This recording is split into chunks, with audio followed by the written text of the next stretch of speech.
وعلو ونكسان إذا لهانتين باي خيارته هودا نقل حدود داي ميل كاستي ودوني ذا كاجوكتان ومركلا يوحبين تاني فاقدادا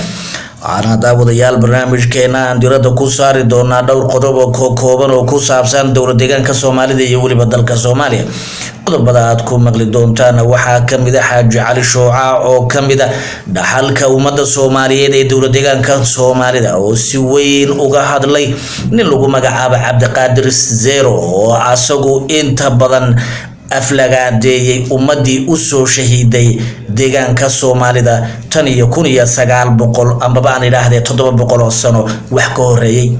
ninkan oo aflagaadeeyay ilaa Axmed Gurey Sayid Cabdilla Xasan iyo waliba wixii ka dambeeyay dadkii uu halgamay culimo u diinka ahaa dowlad deegaanka Soomaalida oo sheegayna in waligeedba deegaanka Soomaalida uu soo marin wax jihaad lidaado ambaba wax amxaarada la dagaalamo oo sifo sharci ah oo shariicada islaamku ay ogoshahay ku taagan inuu sajirin ee ay ahaayeen fidna wadayaal aan akhriya aduun barahayn haddaba ninkaasi uu Cali Shooca si weyn u karbaashay runtana u sheegay waxa uu yahay ayaynu daawadayaal laftigiisa xoga aan ka helay ayaynu ku qaada dhigi doonaa ninkaasi wax isbooday waxa kale oo daawadayaal barnaamijka aan diirada ku saari doonaa hay-adii la oran jiray Tubsan oo markii uu Xasan Sheekh Maxamuud yimid la aas-aasay loona ballan qaaday lacagta ugu horeysay ee lagu dhaqaajinaya inay 80 milyan oo dollarka Mareykanka inay tahay oo uu ballan qaaday dalka Sacuudiga inuu 80 milyan uu bixinayo ugu horeyn oo ay diideen Sacuudiga Turkiga wadamadii odil in hay-adaasi $1 qasnadeeda lagu shuba ambaba la bixiyo intii ay joogaan rag la magac dhabay haddaba xog ay nala soo wadaageen villa Soomaaliya saraakiil ka tirsan ayaynu daawadayaal ku qada dhigi doonaa haduu rabbi ma labadaasi qodob ayaynu si weyn uga faahfaahin doonaa laakiin marka hore bal hal iyo laba isagoo soo koobahaya xaaladii ugu dambeeyay galbeedka City ee ninka lagu magacaabo Dr. Shilow maxaa ugu dambeeyay hal iyo laba aad iyo aad baad u mahadsantahay Colonel Faragodow ee galbeedka City wali xaaladu ay cakaran tahay waa xaalad colaadeed xoga gura ee meedidka iyo dhaawacyada ay kala guranayaan ciidamaduna si talantaalisa ay hubka maartay noocyada kala duwan isu weedaarsanayaan oo waa furan dagaal oo meesha ma aha meel lagu kala baxay labadii xoogba meesha ay ku wada sugayeen galbeedka City waxaad moodaa Faragodow inuu noqday meel maartay ummadan ku dagaalamaysa ama afar noqoto ama Soomaaliya noqoto lagu halaagsamay oo qorshe dagaal oo sax ah oo lagu kala baxayana inuu meesha ka jirin baad moodaa Soomaalida inay isdifaac ku jiraan qolyahan afartuna oo aad u hubaysan oo Ethiopia ay dabada ka taagan tahay Ethiopia horta waa wada walaalo markii Soomaalida laga yimaado inteeda kale waa isku wada dan hal qorshe ay wada wataan oo ninka Cafarka kama soo horjeedo ajendaha uu Axmaarku wata ee aha in wadada weyn ee tareenka ee Djibouti ka timaada la baneeyo Soomaaliya ay ka fogaato la wada quuto ninka Cafarka iyo ninka Axmaarka iyo ninka Oromka iyo ninka Tigreega waxaad moodaa in isku dan ay ka wada yihiin maartay qorshaha ee Soomaaliya lagu la dagaalamayo ama gabi ahaanba jidka iyo dhulka muhiimka istiraatiijiga lagu qabsanayo waa waxaad moodaa in dhaxalka ilmahooda afarta hadda waxaad moodaa inay u dagaalamayno qorshe Canfareed laakiin waxay u dagaalamaysaa qorshe Ethiopia adul ku helis ul Soomaaliyeed marka waxaad moodaa Soomaalida Ethiopia joogta khayaali iyo film baa loo jilayaa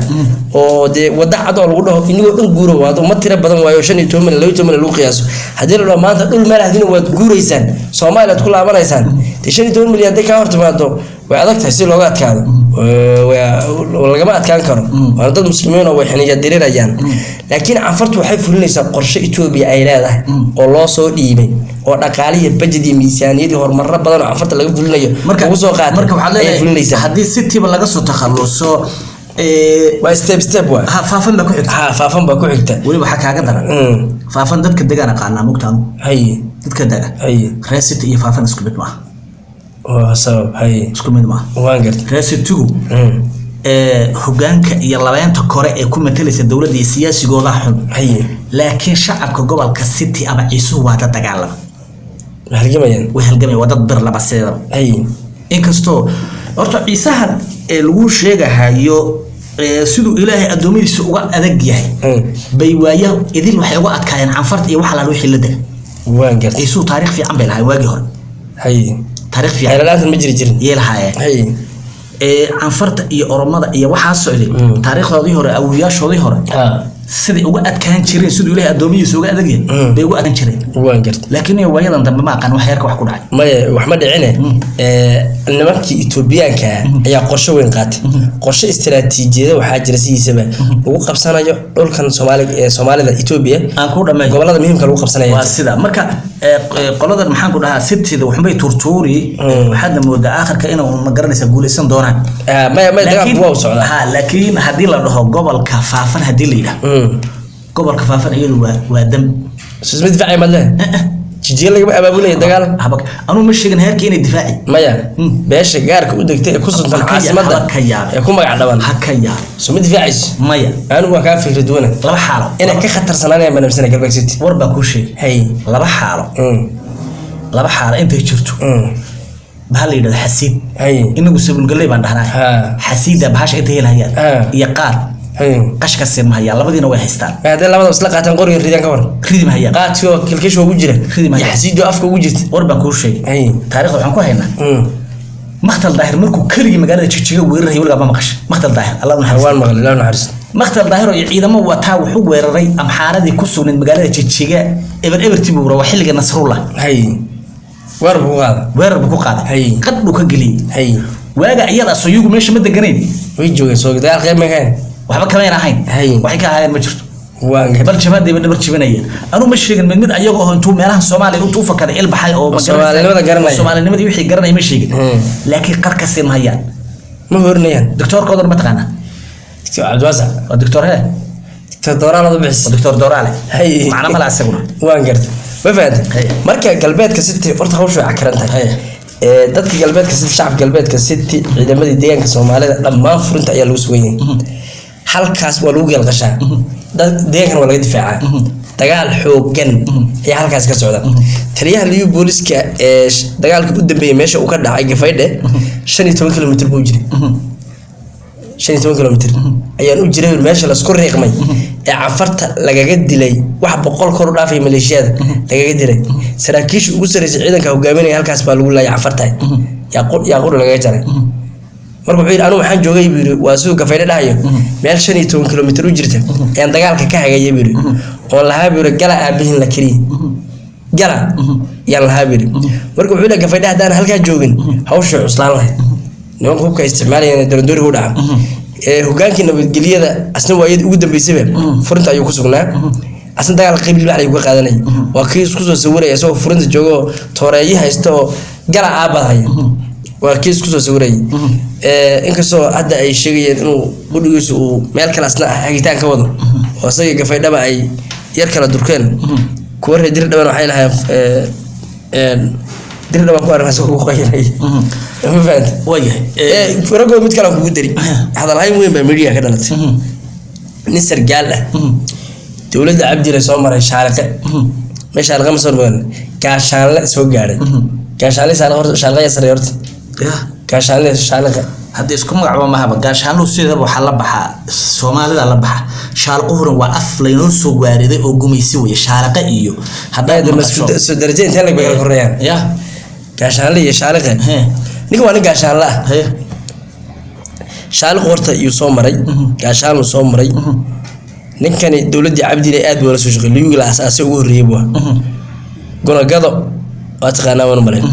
yu ka soo howlgalay laga ka soo howlgalay hawsha toolo ka soo howlgalay ninkaas jab soo geystay waqti Cabdi hadda Soomaaliya ciidanka Soomaaliya ku beeray Soomaaliya ciidamada ku beeray waa la dalacsi يو تجي محمد بوتري تليها جود أو حالة عيدك برجح عيدنا ما له قرن جبني تليها جود عيدك برجح ولا بحي محمد بحي برجح وعيدنا صدق كل عسكري كرب عفية واعي تليها سوي مرة فانه مركي لدل عسية درجة عيدنا كان له هوسجي تذكر دينك سوالف كفرتين وقالك سمرك تي في كسو موقد افكا فرتان حلو حركي اما الى شر الى ما انت باركي dad qoraya ninkaas konton qof uu naga dilay 200 buu naga dilay 300 uu naga dilay waa raadinaya baba talaacay ma fahant ninkan iyo markuu cagjar yimid saraakiil iska soo baxay iska soo looyay lixdan sano iska soo qayri حتى الصومال المدة فهمان ملاك مركز سرقال ماشي أنتو اللي بعد كسو قيستي كسماعي يمد وانا قو صوضه يدك سويدينيا يا هول قال كيس الله دري اللي حكاه القلد وانا بو آلي يجلي يمشس dadku shacabku malayn doonaa ma markii hore shacabku la yiri maya waxba horta taa ku dheeraan mayno oo nidaamkii cabdiilay iyo ma uu burburay laakiin xarjiid baa ka dhaxeeyay Axmed Madoobe oo maartay xarjiid fiican baa ka dhaxeeyay xeed wanaagsan ilaahay markii uu de maartay cabdiilay meesha ka bixi burburayna hada xarjiidku uu soo socdo oo Axmed baa meesha uu jooga أحمد باسي لا أحمد با حركتي كي ولي سيحيا مرك كو على كي كسو بخسده iyo ku alaalkii meel qaban waa iyo kii hooyadii xaq iska wada tagayaan macna mala marka inaga daa qoladaasi waxa weeye waan ku ogeyn waligood bay waxaan rabaa inaan ku sheego Soomaaliya u yar gudbayna bal aan ninkan ma garanaysaa Cabdiqaadir Zeero ee laga sheegay ee Chicheyo ku nool asalkiisii wuxuu ahaa al-Shu'aab nogish al-Shu'aab way wada baysinaya Xasan Sheekh iyo dawladda gooraysiinaya iyo hay'adda tubsan si kooban baan uga hadlaynaa horta shalay maalintii shalay 120 wiil iyo hal oday baa ku dhimatay Soomaaliya 120 wiil iyo hal oday baa ku dhimatay waan gartay 120 qof waa 120 qof wiil oo Soomaaliyeed baa ku dhimatay ragaas baa ku dhimatay iyo hal oday halka oday Muqdisho ku dhintay waan gartay inta tirisa maalinkaas wad maxaa tirin way waxa kale oo shaqeynaa halka oday Muqdisho ku dhintay ninkii dilana waa la soo qabtay waan gartay 60 ruux kooxii ka dhudurdinaya koonfurta Soomaaliya ciidanka Soomaaliya ayay ku dhintaan halkaas isku darki 60 waa ciidanka dawladda qoladan kale maxaan fidna wadayaasha ayagu lama oga waxa ka dhintay laakiin 60 wiil oo la soo tababaray oo kharash ku baxay oo dawladda iyo farmaajo sheegtay waa xakam jeena dawladda marun bay sheegtaa dawladda Xasan Sheekh ba ma taqaanay yaa horta la soo yaa halka ku dhimatay waan gartay laba beelood oo walaalo ah oo isku meel degan oo abti iyo maacina adeer iyo wax walba isu ana gamba iska dhigan ayaguna waxay iska dileen 60 ba iska dileen 30 iyo 30 ba iska dileen 30 iyo 30 iska dileen ayaguna iska dileen waan gartay 121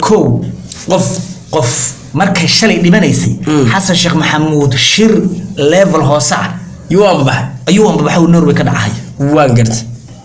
shir level hoose oo agaasimayaal iyo wasiir ku xigeenno oo Norway ka dhacay iyo Xasan oo baxay gacan taagtay halkaas iska xaadiriyay waan gartay shirkaas waxa la yiri wasiir baa loo diray karay wasiir ku xigeen baa loo diray karay agaasimo sare oo mas'uul ah baa loo diray karay baa dawladdu laakiin Soomaalida madaxweynaheedii ayaa halka tagay wax madaxweynuhu joogana ma leh wax madax ka qayb galasho ma jirto anu Yurub u dhaw iyo madaxweynaha maxaan ku dhaar Norway ma sheegin dawladda Norway ma sheegin laakiin wax madax oo qoman oo tagtay ma sheegin waan gartay Xasan halkaas iska xaadiriyay Xasan aad waxa ugu daran 300,000 oo lagu xalaalaysanay safarka iyo wixii ku baxay 30,000 oo isku celceliyo 200 iyo maxaan ku dhaar 70,000 inuu khasnada ku jubto ayuu ugu ambabaxay shirkaas laakiin dan Soomaaliyeed iyo ummad Soomaaliyeed iyo wax allaala wax meesha ka jira ma jiro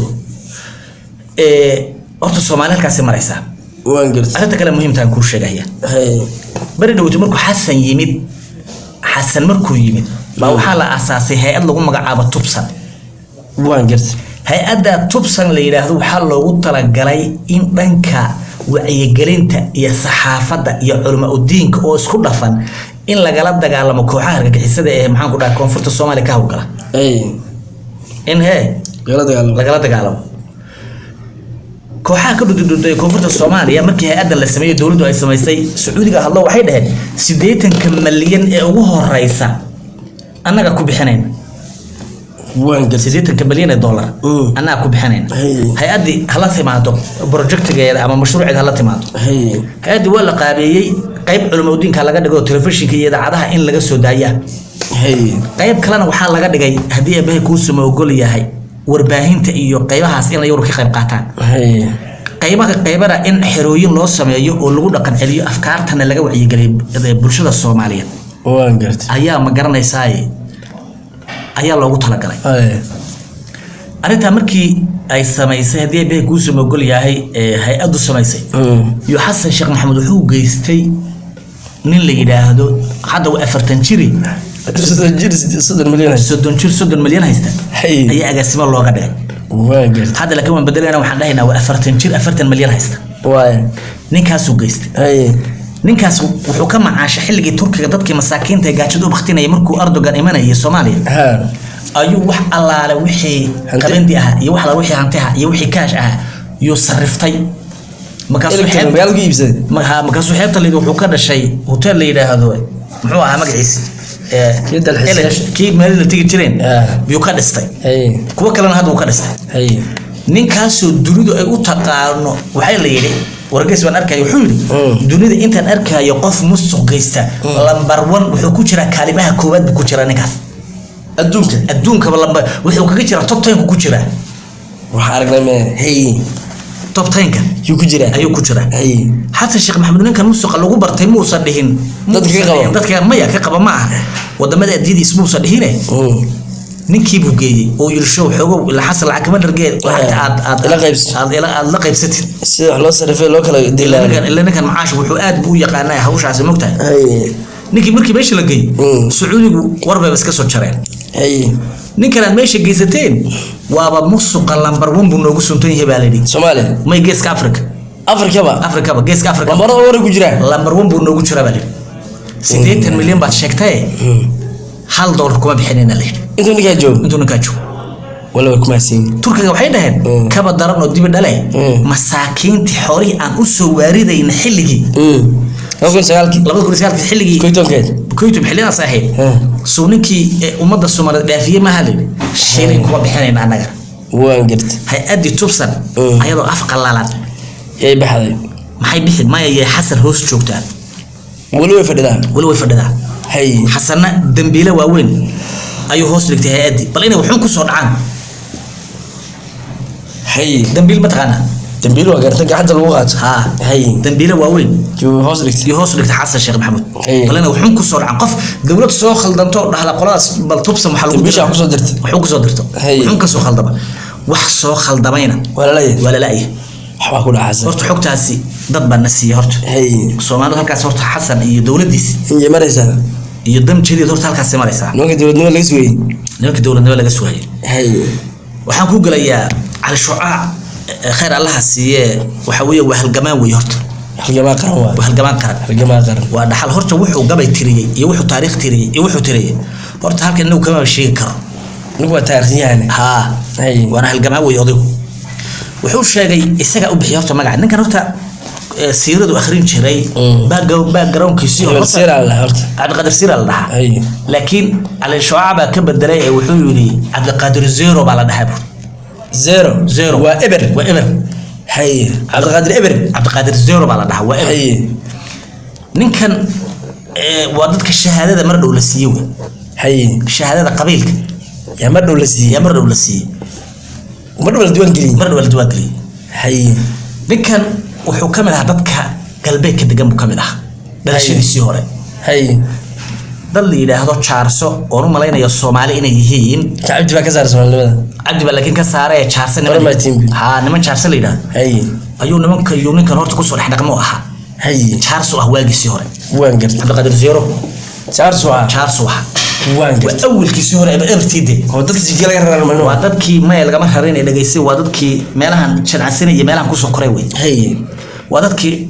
شريدوين كعشلها يوحكر جيسين شريبو كملها سيرة إيو واحد سنة واحد صبرت الجامعة إيو جامعة باكجراوند جامعة مالي هي باكجراوند حلقات مساجد وحكو صبرتين مالي ما بالي لا ولا اسمنا مالي سودا قرشيس تكي قرنه إلى جيسو هي نين جامعة لك صباح ليه أما مدينة كسر بحي أما السودان أما مصر أما هند أما وحير فانسن أما وحير معها نين اللي حلقات كمساجد كو يصامروا الشيخ البوحوس صبرينا معها أسر كيسون وانك قلبك كل شيء عبد القادر سيرو هي ودحدا أمريكي لتشوي يو شارسة كصباح وكسوتة هي odayaal reer xabuura yuu yimid ay wuxuu leeyahay anigu nin waxaan ahay reer xabuuraan ahay jar baan ahay hay meel buu abtirsaday oo meel buu wax ka soo galiyay dabash magac muska sheegtay ha meel ka soo galiyay dalaq oday 100 sano ka hor isoo sheegtay dam dalaq ba hada sano ka hor dam dalaq ba socotay hay meel buu daaqada ka soo galay meel buu heerka kaga soo tuuray waan gartay heerkii markuu halka ka soo galiyay hay يا شهادة اللي سي قبيل لماذا اللي وكان ريت شرداد وريه قيل برات هاي قارن روح كبحي تشيغا هذا نسغا نولو وكاس ما جيسك قال magaalada geeska gal waan gartay hada heerkuna si guud bad guud ahaan marka la fiiriyo heerkan oxygen-tu cidi ku biiraysa waa iska dawlad dan kama laho shahaadada baa la siiyaa hada nin reerka muska noqon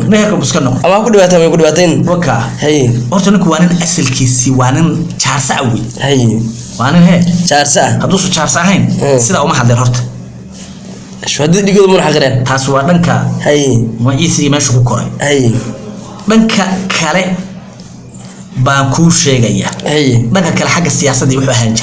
wuxuu ahaan jiray ninkan hadii bay ku soo ogol yahay wuxuu ahaan jiray niman la yiraahdo al-islaah asaga ha hay islaah dhowr 90kii markii ay Soomaaliya ka askumeen ragii wakiilka ugu ahaa deegaanka Soomaalida ayuu ahaa islaah waan gartay islaaxu marka aan ku sheegay islaaxu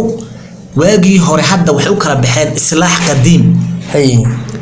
iyo waxay u kala baxeen dam jadiid bay u kala baxeen hadda dam jadiid oo qoladan dawladda haysata Soomaaliya hay qadiimkuna waa islaaxi hore way ha waragii hore hay marka waagii hore markii ay baashu jiri jirtay ayuu ninkan wuxuu kamid ahaa dadkii dawladda deegaanka Soomaalida u joogay buu ahaa dadkii u joogay buu ahaa sodweeyashi kamid ahaa madaxda halka uga ahaa markii dambana ayagiibu ku haray qadiimkiibu ku haray waan gartay marka waxa dhacday 2006 markii Mala Zanaawi xagga ay galeen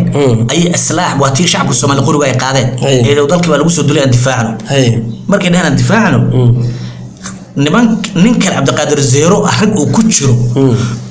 oo nimankan hadda uu ku haraya ya waxay dhaheen Etoobiyaanka xadhigjeed baan leenahayo la dagaalamayno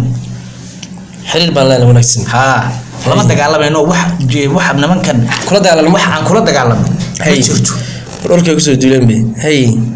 markaas kala jabeen horta waan gartay qoladan dam jadiida markaasay iyaga u baxeen hay Sheekh Nuur Barud Allah u naxariisto oo hadda asagu wax garad ahaa yaa nimanka ku jiro yureyn jiray hay way farabadnaayeen hay marka nimankan hadda maxaan ku dhahay haysta dam jadiidka Soomaaliya haysta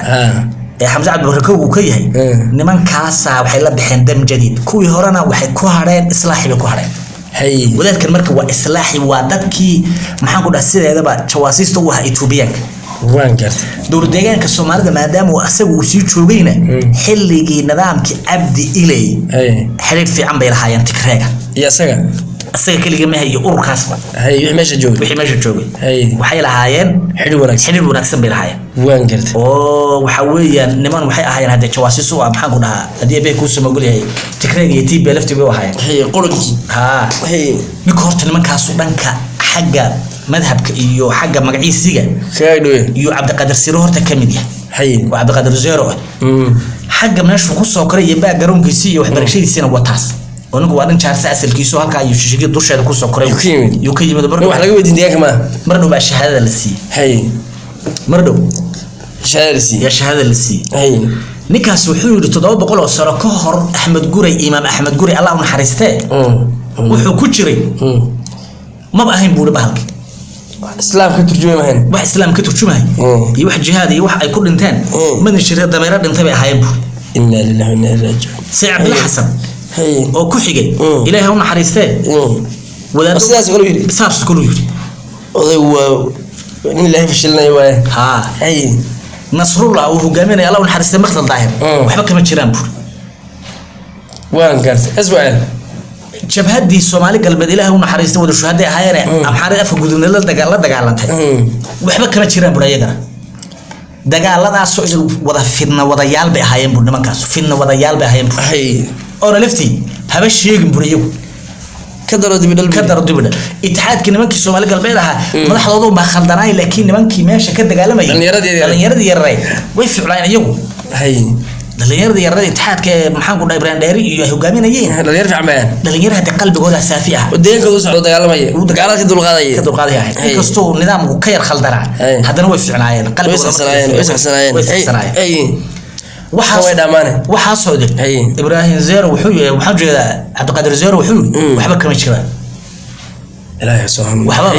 kama jiraan waan gartay marka cali shu'aac ba horta kabaha la dulmaray runta u sheegay wuxuu ku yiri waxa jiri jiray nin jaamacadu asar wax ka dhigi jiray oo tafsiirka iyo mantiq iyo balaaqada iyo wax ba akhrin jiray baa jiray waan gartay waayadii hore oo ingiriis ku tababareen oo jaajuusa waligiiba islaamin baa jiray kuwii oo kala la mid tahay ku inna lillahi wa inna ilaihi abaalkuusi maxaa dhihilaad marka anigu horta sida dadku waxa jira markii ruux cilmiga yaqaan dadku dhowr buu qaybsamaan dadku waa ruux la wala waxba aqoon waa oo dadka ebarka hadee oo soo doono wax hadla afkiisa wax soo ma xishoonin ninna waa nin cilmiga oo wax cadayn iyo xaqiiqo iyo wadadii saxaaqada la iman cadaynta la imanaya ninna waa nin iska kitaab gaaba ninna waa nin iska kitaab gaaba ninna waa nin aqli iyo wax maskaxdiisa aqli wax ku xalinaya dhowr buu qaybsamaan anu ninkan meel aan inta ka soo geliyo ma jiraba cilmina oo diini oo jihaadka shuruud jihaad iyo wadadeedii hadii la fiiriyo sidoo jihaadka waxa kamid ah hadii dhulkaaga lagu soo duulo maalkaaga ciyaalkaaga gurigaaga carrada ciidda dilo ruux kasto muslim ay jihaad waajib ku noqonaya waa fardu cayn way waajib ku noqonaya Ethiopia sanad way nugu soo duushay dad muslim ay ku soo duushay qabsatay dadkii u istaagay waa mujaahidiin isma weydiin culimada wala weydiin kara taas ma fahanteen shacab farq baa sheegay baday waa mujaahidiin ruuxa aqlu san ma garanay ruuxa aqliga lana aan cilmiga aqoonin wadaadka bixiya marka wadaadkan inta midna ma aan la soo dirsan marka oo jeeb ku jira ku shubo fadlan yaanu arkaa oo rag afkood ku hadlaya yaanu arkaa ilaa TV afka abi afkiisa ku hadla ama ahmaaray afkooda ku hadla afar ku hadla nin lagu soo shubtay yaanka laakiin maskaxdiisa inuu isticmaaleen aqli diin inuu isticmaaleen ayaanu arkaa sababtoo in mujaahid raggan oo mujaahidiinta dhulka difaacaya u dhimanayay inuu waxooda uu ka soo qaado waxba ka jirin aqlina maaha hatta ruux jaahilka uu garanaya inuu wax jaahiliya oo nimankan dhibaatada inoo geysteen rag la dagaalamay inay mujaahidiin noo buu garanaya marka ninkan waxa la ama waa fadlan ku shubay ama waa zeerada lagu sheegay waga hebel zeeraha waaye waa nin inaga ahayn wakaas aad iyo aad buu maasay daawadayaal barnaamijkeena faqradada ma hayeen ku gunaanada inay teedo dad ugu kulma doono mid kamid la mid ah waxaan idinkaga tagaynaa sida iyo nabadgelyo